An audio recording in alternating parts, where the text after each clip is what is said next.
Good morning students, welcome to my YouTube channel business and accountancy Gyan. हम accountancy में issue of shares कर रही हैं। लास्ट वीडियो में हमने ओवर सब्सक्रिप्शन कंप्लीट कर लिया। अब फीचर ऑफ शेयर कर रहे हैं। व्हाट इज़ फीचर होता क्या है? फीचर होता है स्टूडेंट्स कि कोई भी कंपनी का शेयर होल्डर है जिससे कंपनी ने पैसा कॉल किया है और शेयर होल्डर डिफ़ॉल्टर हो जाता है इन पेमेंट नहीं कर पाता है वो, तो कंपनी उसको 14 डेज़ का नोटिस देती है। अगर 14 डेज़ के नोटिस के बाद भी अगर कोई शेयर होल्डर कंपनी में पेमेंट ना करे तो कंपनी को राइट है कि वो उसके शेयर को फॉरफिट कर ले। तो कंपनी जो एक्शन लेती है against defaulting share holder, that is called forfeiture of shares. And forfeiture जो है उसमें क्या होता है, कंपनी शेयर होल्डरशिप को ख़त्म कर देती है। जो शेयर्स हमने किसी भी शेयर होल्डर को इशू करे हैं तो उसकी शेयर होल्डरशिप ख़त्म हो जाती है जब फीचर होता है, और उससे कंपनी उसके शेयर्स को कैंसिल कर देती है और कंपनी के जो रजिस्टर में नाम रजिस्टर होता है शेयर होल्डर का उसको कट कर देती है, उसको कैंसिल कर देती है। तो जब फीचर होता है तो कंपनी की जो शेयर कैपिटल है वो रिवर्स हो जाती है। पहले क्या है, जब शेयर इशू करते हैं तो हमारी शेयर कैपिटल जनरेट होती है, हम शेयर कैपिटल को क्रेडिट करते हैं। लेकिन जब फीचर हो रहा होता है इट मीन्स वो जो शेयर कैपिटल थी वो हम वहाँ पर उसको ख़त्म कर देंगे, रिवर्स कर देंगे, यानी कि उसको हम डेबिट कर देंगे।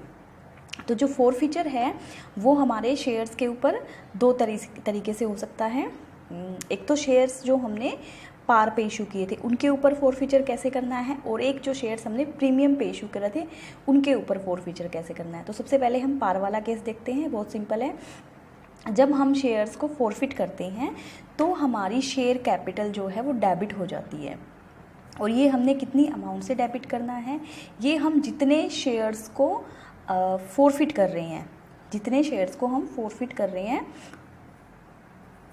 हाउ मच शेयर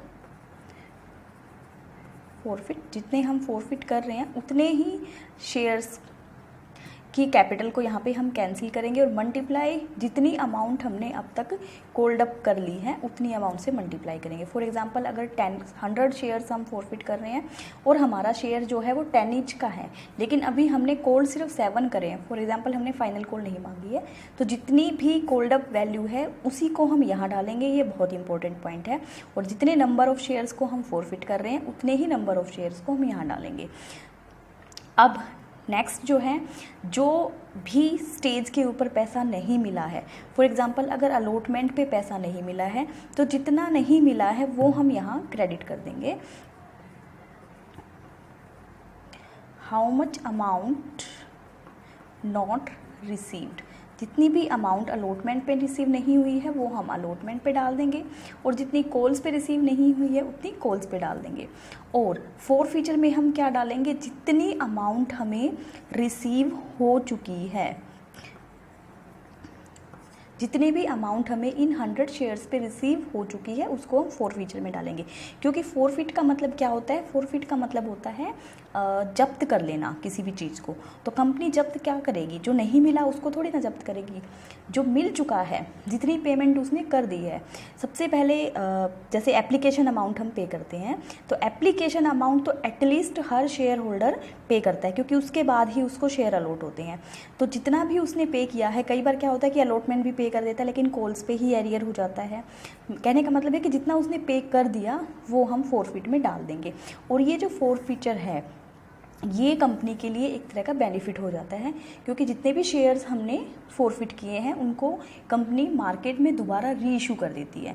क्योंकि अगर हम नहीं करेंगे तो हमारी कैपिटल कम हो जाएगी, क्योंकि हमने यहाँ कैपिटल को डेबिट कर दिया। इस कैपिटल को फिर से क्रेडिट करने के लिए दोबारा से शेयर्स को री इशू करना पड़ेगा मार्केट में। तो दोबारा से शेयर्स री इशू होंगे तो कंपनी फिर से एप्लीकेशन मांगेगी, अलॉटमेंट और कॉल्स मांगेगी उनके ऊपर। तो जो ये पैसा था ये कंपनी के लिए एक तरह का बेनिफिट हो जाता है, और इससे कंपनी फ्यूचर में री इशू के टाइम जो लॉस होता है उससे कवर करती है। अगर कोई लॉस नहीं होता है तो फिर इसको रिजर्व में डाल देती है, फिर ये कैपिटल रिजर्व में चला जाता है, क्योंकि ये कंपनी के लिए एक तरह का बेनिफिट है, गेन है। देखिए अब एक एग्जांपल लेते हैं, एग्जांपल से देखेंगे हम कैसे करेंगे फीचर का। For example any share holder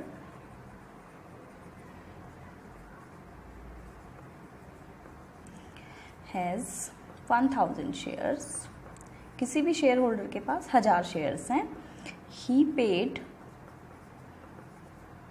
₹2 on application, उसने 2 रुपये एप्लीकेशन पे कर दिए हैं, बट ही फेल्ड टू पे ₹3 on allotment and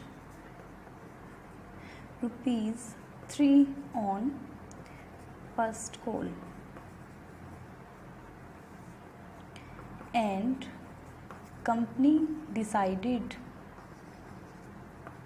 to forfeit his share, और कंपनी ने डिसाइड कर लिया कि उसके शेयर्स को हम फोरफिट कर लेते हैं। 1000 शेयर है @10 ईच, 10 का एक शेयर था।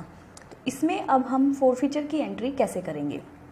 1000 शेयर्स थे उसके पास और 10 का एक शेयर था, लेकिन अभी तक कंपनी ने कॉल कितने किए हैं ना, उसने 2 रुपये एप्लीकेशन के नहीं दिए, 3 ऑन अलॉटमेंट, 2 और 3 5 एंड 3 8, इट मीन्स 8 कॉल हुए हैं, अभी फाइनल कॉल नहीं मंगवाई है। ये अंडरस्टूड है, या तो क्वेश्चन में वैसे आपको क्लियर लिखा होगा, नहीं लिखा होगा तो आप खुद से ध्यान देंगे कि क्या मंगवाया है क्या नहीं मंगवाया है। इसका मतलब हमारी कॉल्ड अप कैपिटल जो है, कॉल्ड अप वैल्यू जो है शेयर की वो 8 है। तो जब हम यहाँ अपनी जर्नल एंट्री करेंगे फॉर फोरफिचर ऑफ शेयर्स, तो हम 8 रुपीज़ लेंगे। तो शेयर कैपिटल को हम फोरफिचर के टाइम पे डेबिट कर देंगे, share capital account debit to, उसने क्या क्या नहीं दिया, अलॉटमेंट भी नहीं दिया है, तो टू शेयर अलॉटमेंट अकाउंट, और उसके बाद फर्स्ट कॉल भी नहीं दी है, to share first call account, और टू शेयर फोरफिचर, जो पैसा मिल चुका है वो डाल देंगे हम फोरफिचर में। अब स्टूडेंट इसमें एक चीज़ ध्यान देना कि अगर हमने कॉल्स इन एरियर अकाउंट को ओपन किया है, अगर कॉल्स इन एरियर अकाउंट को ओपन किया है तो यहाँ हम कॉल्स इन एरियर डालेंगे फर्स्ट कॉल और फाइनल कॉल की बजाय। अगर नहीं किया है तो हम ये भी डाल सकते हैं, और ये हमारी विश है कि हम ओपन करें या ना करें, अनटिल और अनलेस क्वेश्चन में बोला ना गया हो। तो अब हम देखते हैं, यहाँ पे हमारे 1000 शेयर्स हैं और 8 रुपीज़ कोल्ड अप वैल्यू, जितना मतलब हमने कोल्ड अप अभी तक कोल्ड अप जो हमारी वैल्यू है शेयर्स की, डेट इज़ 8 रुपीज़। तो यहाँ आ जाएंगे 8000। अलॉटमेंट थी 3 रुपीज़ की, तो 1000 शेयर्स पे 3 रुपीज़ के हिसाब से अलॉटमेंट हो जाएगी 3000 की। फर्स्ट कॉल थी 3 रुपीज़ की, 3 रुपीज़ फर्स्ट कॉल पे नहीं किए हैं, तो उसने सिर्फ फोरफिचर में डालेंगे जो पे कर दिया। पे क्या किया है, सिर्फ एप्लीकेशन पे की है ₹4.2, तो ये हो जाएगा 2000 उसने पे करे हैं, तो कंपनी उसकी ये 2000 जो है फोरफिट कर लेगी। तो यहाँ पे मैंने 80 लिख दिया, 8000 आएगा,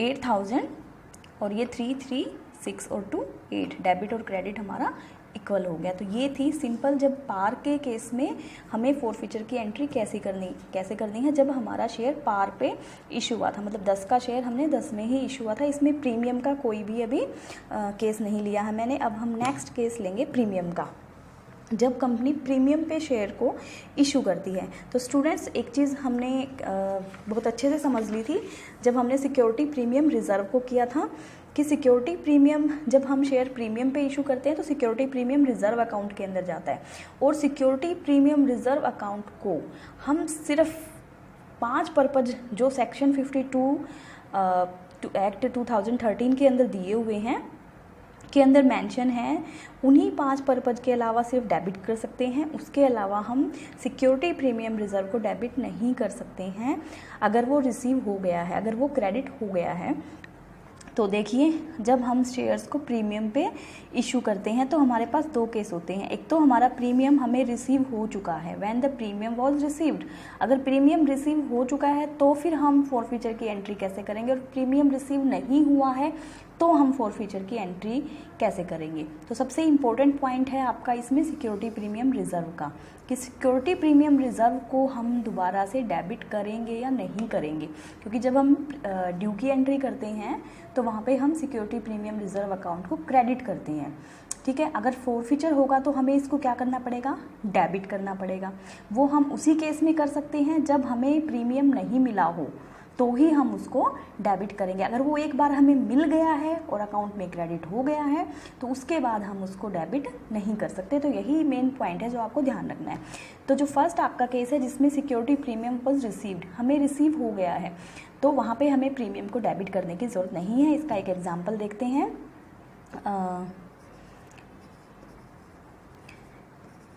कोई भी शेयर होल्डर है, has 500 shares at the rate 10 each, issued at 2 rupees premium.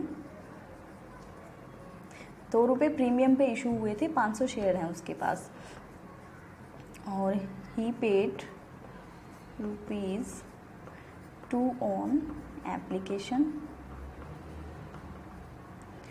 and ₹2 + 3 5 हो गए, 5 ऑन अलॉटमेंट। यहाँ पे मैंने 2 + 3 ले लिया, मतलब 2 रुपीज़ प्रीमियम था, प्रीमियम अलॉटमेंट के साथ है, तो 2 हमारे प्रीमियम, 3 फॉर कैपिटल। ये भी उसने पे कर दिए हैं, बट ही फेल्ड टू पे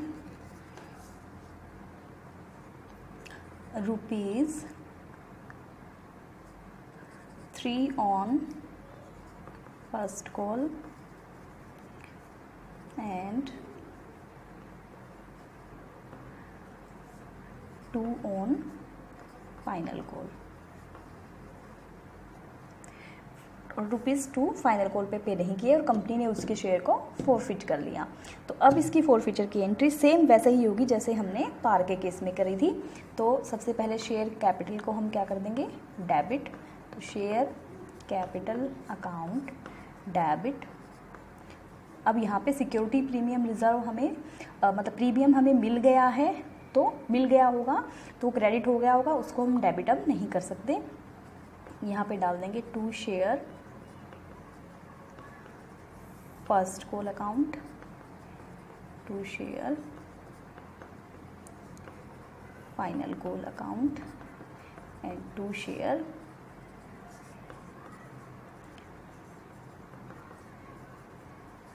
फोरफीचर अकाउंट। अब देखिए यहाँ पे 10 रुपीज़ हमने पूरे कॉल कर लिए, फाइनल कॉल तक जब हमने मंगवा लिया है तो इट मीन्स हमने 10 रुपीज़ पूरे कॉल कर लिए हैं।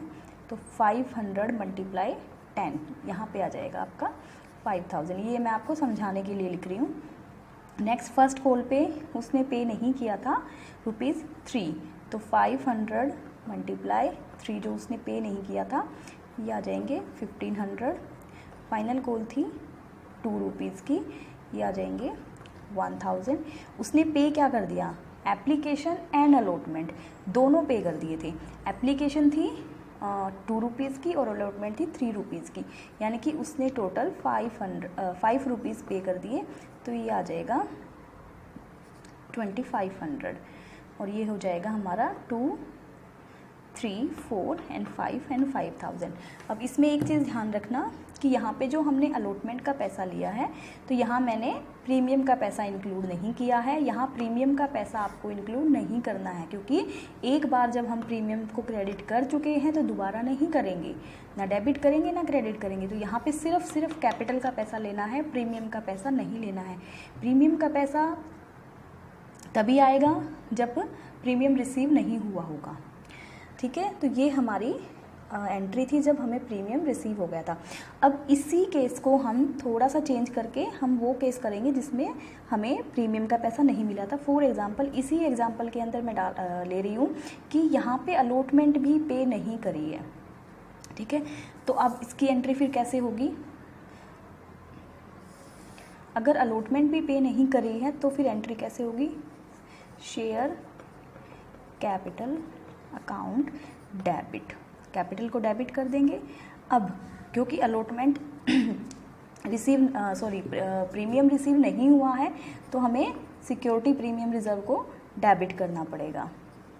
तो यहाँ आ जाएगा security premium reserve account debit to share allotment to share first call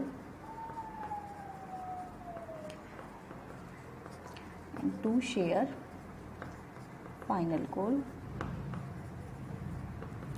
and to share forfeiture। अब देखिए 500 का शेयर है हमारा @10, तो ये हो जाएगा 5000। प्रीमियम हमारा 2 रुपीज़ का है, तो 500 शेयर मल्टीप्लाई 2 रुपीज़, ये हो जाएगा 1000। अलॉटमेंट हमें रिसीव नहीं हुई, अलॉटमेंट टोटल हमारी ड्यू थी 5 रुपीज़ की, तो ये हो जाएगा 500 मल्टीप्लाई 5 2500। फर्स्ट कॉल पे हमें रिसीव नहीं हुए थे 1500 और इस पे 1000। तो उसने सिर्फ हमें पे क्या किया था, सिर्फ एप्लीकेशन पे करी। तो एप्लीकेशन थी 2 रुपीज़ की, यानी कि 1000। 2 3 4 5 एंड 1 6, और ये भी 5 और 1 6, और इसका टोटल भी 6। तो ये आपका क्वेश्चन हो गया। जब हमें प्रीमियम रिसीव नहीं होता है, तो ये बहुत इंपॉर्टेंट है, इसको ध्यान रखना स्टूडेंट। सिक्योरिटी प्रीमियम रिजर्व को हमें डेबिट करना पड़ेगा अगर प्रीमियम रिसीव नहीं हुआ है, लेकिन अगर एक बार प्रीमियम रिसीव हो गया है तो उसकी एंट्री हम नहीं करेंगे, उसको डेबिट नहीं करेंगे।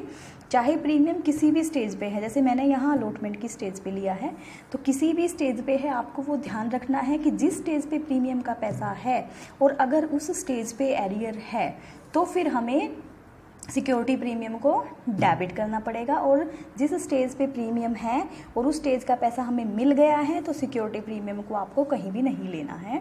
और अगर नहीं मिला है तो यहाँ भी लेंगे उसको, और साथ में जिस स्टेज पे एरियर है उसके अंदर भी उसको इंक्लूड करेंगे। यहाँ भी ये गलती मत कर देना आप कि टोटल जो थी अलॉटमेंट वो 5 रुपीज़ की थी, तो कहीं आप ये गलती ना कर दो कि यहाँ सिर्फ 3 रुपीज़ ले लो आप और 2 प्रीमियम के छोड़ दो, तो भी आपका क्वेश्चन गलत हो जाएगा। तो ये थे हमारे फोरफीचर के 2 केस जो बहुत इंपॉर्टेंट हैं। Thank you guys.